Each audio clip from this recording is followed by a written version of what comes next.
Out of all the criticism that the Pistons received in the season of 2024, the Pistons actually is in the best case scenario that they have been in, let's say, since the Going to Work crew.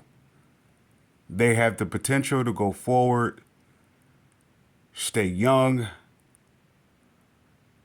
sort of be cheap. And what I mean by that, be financially responsible. And they could position themselves in three different directions to improve their roster. They can go through the free agency. They can also go through the possible trade for, I don't want to say a disgruntled player from a team, or let's say for cap purposes, or that they're gonna make a trade for a player for that position, for that placement. And then they also can go the route of just downright trade for a player. Let's say they could trade for an all-star. So with $60 million, that's assuming that they won't sign back Fournier, Brown, and Wiseman, which each of which I'm okay with. I'm okay with not resigning back none of the three. I did make a I made a prediction that James Wiseman will be their most improved player, which he has been. He's been the most out of all the players that they had for the from the previous year. James Wiseman, in my eyes, was the most improved player. Now, was he the most consistent? No. No one on the Pistons was the most consistent. Everybody was in and out of the roster. So, with that being said, going to the 24-25 season, the Pistons can also, be going through another overhaul. You're removing three players, but you also also bringing in three players. Now, in my all season prediction or projection, I expect the Pistons to re-sign Simone Fontecchio, or Simone Fontecchio. I also expect him to go after Claxton, the center from Brooklyn, I believe, and also believe they will make a play for the likes of Miles Bridges. That's what I would do. Now we're gonna break it down. Also including that the Pistons will still have some remaining. I did some figuring amount that I would like to be in a ballpark of signing these players, as well as the Pistons possibly the potential of gaining the first, second, or third overall pick in the draft. I'm going to say the first two picks in the pick of the draft. If it's the third or anything else, you can get a. I would say you can get a guy like Ron Holland or something like that, or somebody in that tier, that guy that you don't expect to start. Any player that they were to get in the top of the draft, the first three picks, I wouldn't expect them to. I wouldn't expect them to be included to the starting lineup. So with that being said, my number one overall pick, if they get the first overall pick, is Alexandre Azar. I expect him to be the first pick. With the number two, I respect what I want to say is Rojeshiar. I would like to have him at number two, and of course, number three. If they end up with a third pick, I would say Ron Holland or someone in that tier. Well, moving that aside, each of which will I expect them to come off my bench. Okay, with that said, if I'm going to resign back Fontecchio, I would like to start off if the salary is starting off at the low end and go up higher over the years. I would like to start off with a possibly maybe a 3 to 4 year deal, or if we're negotiating, I don't know if he'll be welcome to a 1 year deal. I don't think so. At his age, I believe he wants a more of a consistent thing. So I would say he want a multi-year deal. So of course I will sign him at a 3 year deal, starting out at 13 million. Now, when it comes to Claxton, now I want to say it's going to be a bidding war. I want to say Brooklyn has the rights to him, so you're going to have to put him at a margin that Brooklyn would say no, or if you're possibly doing a sign and trade. Now, I don't know what players that I would trade them for, or that I will be in consideration of trading to gain him. Well, nonetheless, I will sign him to an offer sheet, and I will sign him at a starting rate at 16 million, talking about a multi-year deal as well. And the likes of Miles Bridges is almost exactly the same. I Same situation, that is, that with Charlotte, I don't look at them to possibly let him go unless it's probably possibly through a sign and trade or there's a bidding war. So I'm starting out. If there's a bidding war, I'm going to start out with the same amount that I would for Claxton at 16 million. Let's say hypothetically that I was able to retain, or not retain. I was able to, yeah, I could say retain Fontecchio at that price of 13 plus going forward for a multi-year deal, and there's the bidding war or signing trade for Claxton.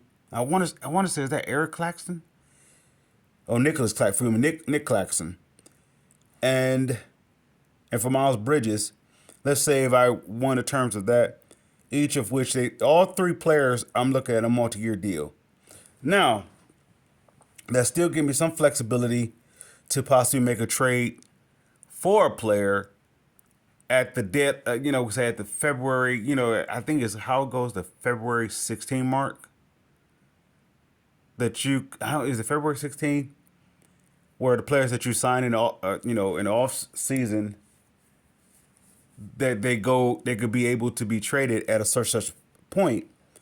Well, if that's to say if it doesn't work out. So one of those, to say if all three of those players work out, I still put myself in a position with some remaining cap space of the 60 million to go after a player, whether it be a player through a trade, then maybe an all-star player. It depends on how the Pistons in the first part of the season, how they're looking. If they're looking as a, let's say, one player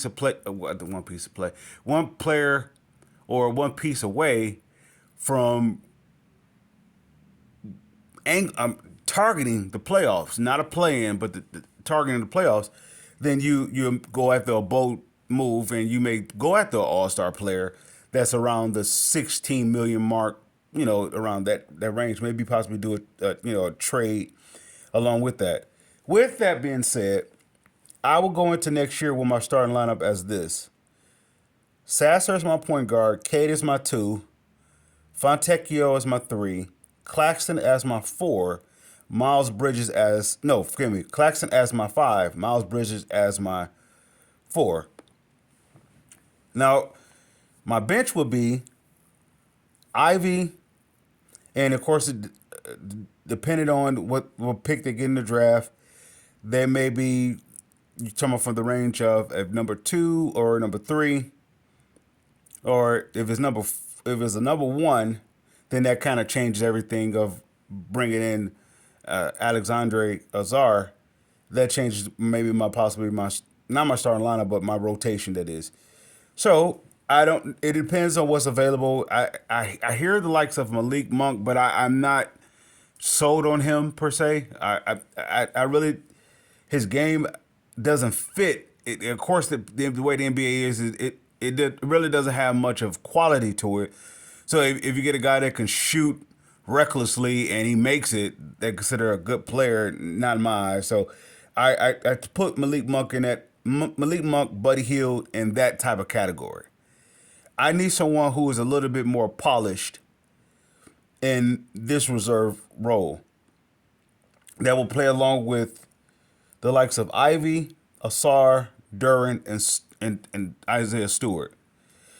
So whether it be the draft pick or another free agent or possibly trade piece, I would like to plug a guy with that. But I want a guy who's not so much a veteran, maybe in a middle, say, what would that be? What would that be considered a mid-level type of player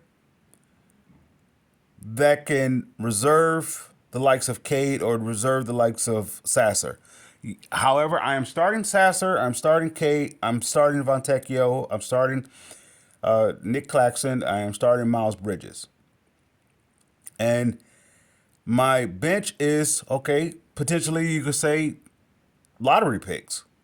I'm okay with that. Why? Because each of those players that I'm making that were possibly starting that was previously starting they were starting the previous year. They I will put them as my rotation players because they I won't put a lot of pressure on them to make their second season. Or that possible for for Ivy's sake, his third season, or Stewart, his fourth season, to take that next step forward. The Ivy and Duran. Now somebody could say, well, they both could start. What that goes to say how competitive your roster is. Okay, would you start Ivy over Sasser? No, I wouldn't because I believe Sasser is going to give me the most consistent at both ends of the court. He's he's stable enough to be a point guard, to be a lead point guard, and he's also stable enough to be a consistent shooter, as well as give me some aggressive, yeah, I guess you could say aggressive defense. With Cade, you know what you're getting with that. Fontecchio, he's a two-way player. Claxton, I'm looking for him to be more so a defensive-minded player that would offset or complement, not offset, but complement the likes of Miles Bridges if we get him if we get him at the power forward position. I would like to have somebody with a little length at the five. So this is why I would start Claxton over Duran, with the assumption that we were able to, outbid Brooklyn or there's possibly a sign and trade, but we were not giving up none of our core four for or a lottery pick. So I have look at your benches. Look what your rotation bench would be: Ivy, Asar, Duran, Stewart, and a possibly the draft pick, lottery pick another lottery pick that is, or another mid-level signing. That will be my take of going forward for this turnaround season, and I'm going to label it a turnaround season because the Pistons roster will be finally positioned to being competitive. We're starting with competitive against each other. That's one thing you would say in the past 4 years. They haven't had a competitive roster that competes against itself. You may have maybe 3 players on the team that is probably above the rest of the players, and the other ones are, you could say, second tier starters, possibly rotation players. With the exception of Cade and possibly Duran, I want to say those are the guys who are up front or in front of the rest of the competitive. Cade, in other words, Cade doesn't have to go up against anybody in practice. Nor does Duran, right?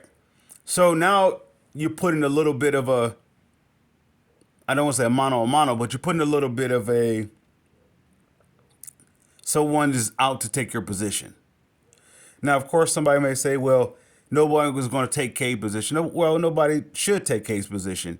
If he is legit as he advertised himself to be at the sample size, he should be more dependable going into this upcoming year. So I want to say the likes of Banchero, when he made his second year leap, I believe he was an all-star this year. So I look at Cade being the exact same thing going into 24-25 season, taking that leap with a more improved roster. And when I mean more improved roster, more competitive roster from a 5 to 10 man roster. Nowhere in the past 3 years, Cade was here. Maybe with the exception of his first year, Cade possibly had a competitive roster, but yet it was crowded when it was Cade and not Harvey Grant. What's his name? Jeremy Grant.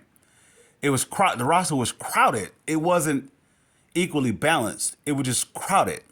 So I think now going into this offseason, they have the potential or I want to say hypothetically, going into this offseason, they can be balanced. I'm re-signing Fontecchio. I'm going after Nick Claxton. I'm going also after Miles Bridges, and possibly I will go after maybe a mid-level guy.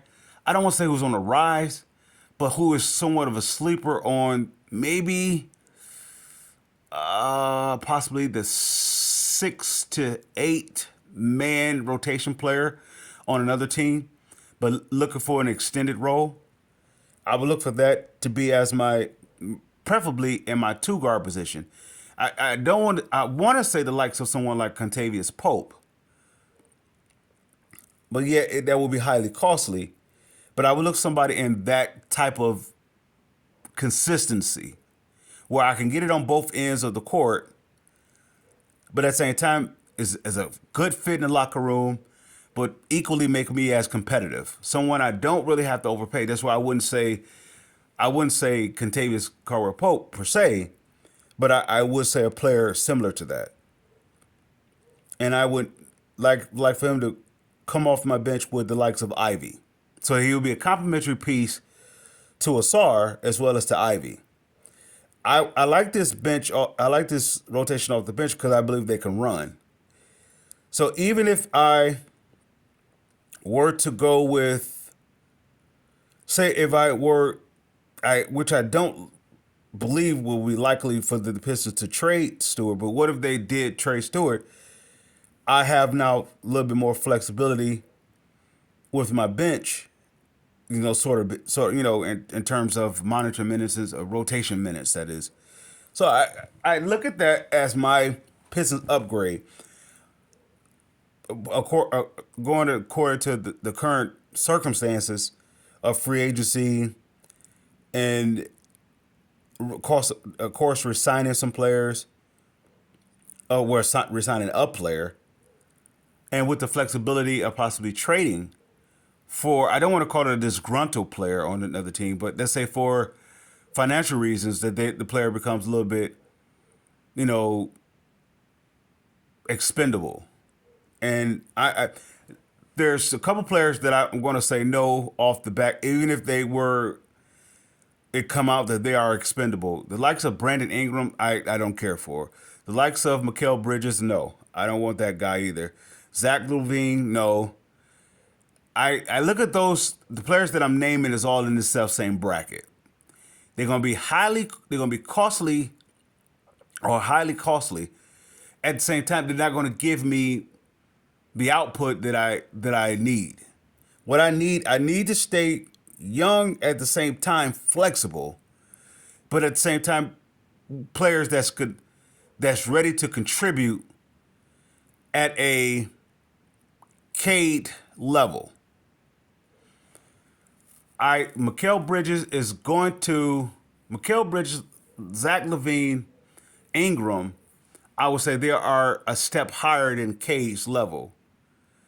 And what I mean by that, they are all stars, if not borderline all stars, or in terms of last year. But yet at the same time, they may take away from Cade a little bit. I would like Cade to be the head of the team, but at the same time, it's like having Ben Wallace here. When we had Ben Wallace, they gave the perfect compliment in Chauncey Billups, who's not on his side of the ball, which is defensive minded. Yeah, can play defense, but also they needed a leader offensively. And Chauncey Billups was right. He was that mid-level player, which I was referring to, that was ready to take advantage of his opportunity to go forward. And what did that do? That allowed someone like Chucky Atkins the ability to go from starting to going to the bench, which actually created, your depth. Chauncey was able to start, and you had Chucky Atkins able to be your rotation to reserve, of course, until they was able to get Mike James and Lindsey Hunter. But that came through. Chucky Atkins came through the Sheed trade. But I mean, they lost Chucky Atkins on the result of the Sheed trade. But nonetheless, Chucky Atkins was a key reserve along with Corliss Williamson, John Barry, and Mehmet Okur. And no, Zeljko Rabacha. That was their core four rotation. And I want to say Mehmet Okur was part of that, partial. No, was it? Yeah, he was partially there. So they had a 5-man rotation off the bench. It was Chucky, Damon Jones. They signed later on in the year. I don't want to say as a waiver guy, but they signed him on later on. And it was Chucky, John Barry, Corliss Williamson, Zeljko as their top 4 rotation. That was the first year that they turned their season from 32. What was it? It was 32. No, 31 and 51 to 51 and 31. So they turned their season around when they had a Cliff Robinson, Michael Curry. Let's see, Cliff Robinson, Michael Curry, Ben Wallace, Dana Barros, and Stackhouse. So you had some scoring with Dana Barros. You had a little bit more scoring from Cliff Robinson, and a lot more scoring with Stackhouse. Yet you still anchored Cliff Robinson and Ben Wallace defense with Michael Curry. So it was a balanced roster. So when you came with Corliss off the bench, he pretty much was your offensive threat. John Barry was an offensive threat, and the likes of Chucky Atkins was an offensive threat. No one really was known for their defense. So they gave you, let's say, I want to say 15 to 20 plus points a game from your bench. At the time when it was, NBA was defensive minded. So it fit into the Pistons now. Now, fast forward to this current NBA, how it is now, is more offensively minded. So if I have the likes of Ivy, Asar, Duran, Stu, and potentially another player coming off my bench, whether it be the lottery pick or possibly trade or a mid-level guy, my team is that much more balanced. My starters is going to give me the majority of my points in a various amount of ways. I'm going to get 15 to 20 from Miles. I'm going to say 12 to 15 from Sasser. I'm going to say 19, or let's say 18 to 20 plus from Cade. And Fontecchio is going to give me, I'm going to label it as, let's say, since he's going to be playing both sides of the ball, 11 to maybe 16 points a game, somewhere around that range. So I will be competitive in this NBA, in the current NBA status, or it's not status, but place. How can I say this? Positioning, how it is, whatever. But I also would like to include this: the NBA is going away from the 3 ball and the isolation play. The NBA is going to go back to be more organized. Why? Because the likes of the teams of Golden State, which were it put me in the mind of Michael Jordan, Chicago Bulls. Let's say that 90, which you want to say 96 to 98, 98 run when they won their 3 titles, and then after that, the NBA went to a different style of basketball. And I want to say Golden State is putting me in the mind of that Chicago Bull, the dominance of, or to say that we would call it dynasty teams such as Golden State, or Golden State put me in the mind of the Chicago Bulls dynasty run. And now that Klay Thompson, Steph Curry, that run is pretty much over of shooting the 3-pointer at a high volume. I'm going to expect the NBA to go back to being more defensive minded. I'm not going to say in the likes of the going to work, but the NBA is going to go back to being more balanced. Don't get me wrong, there's still going to be players that's going to try to shoot it. Yet I believe that the NBA is going to be a little bit more structured. So this would fit perfectly with it. I would say the additions of my opinion, or hypotheticals of the Pistons going forward. They will be getting a balanced roster. With that said, Pistons fans, I salute.